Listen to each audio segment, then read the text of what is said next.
বিশ্বজুড়ে রাজবাড়ি, টিভি রাজবাড়ি। টিভি রাজবাড়ি খবরে আপনাদের স্বাগতম। রুবেলুর রহমানের প্রতিবেদনে সংবাদ পাঠ করছি আমি শম্পা প্রামাণিক। রাজবাড়ির পাংশায় ৩য় শ্রেণীতে পড়ুয়া ৮ বছর বয়সী এক শিশুকে ধর্ষণের চেষ্টার অভিযোগ পাওয়া গেছে।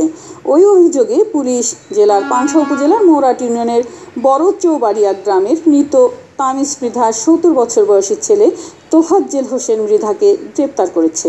ওই ছাত্রীর স্বজনরা জানিয়েছেন, ঘটনার পর থেকে নির্যাতিত পরিবারকে বিভিন্নভাবে ভয়ভীতি দেখানো হচ্ছে। তারা আরও বলেন, গত রবিবার বিকালে শিশুটি বাড়ির পাশে খেলা করছিল। সে সময় ৫ সন্তানের জনক তোফাজ্জেল শিশুটিকে সুকৌশলে পাশের একটি ঘরে নিয়ে ধর্ষণের চেষ্টা চালায়। ওই সময়ই শিশুটি বাড়িতে এসে পরিবারের সদস্যদের কথা বলে। বিষয়টি ছড়িয়ে গেলে স্থানীয়রা ওই বৃদ্ধকে ধরে এনে চেয়ারের সাথে বেঁধে রাখে।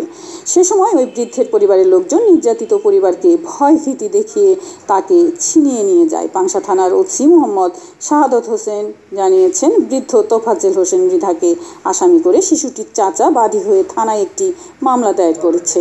সেই সাথে তোফাজ্জেলকে গ্রেপ্তার করা হয়েছে। শিশুকে ডাক্তারি পরীক্ষার জন্য হাসপাতালে পাঠানো হয়েছে।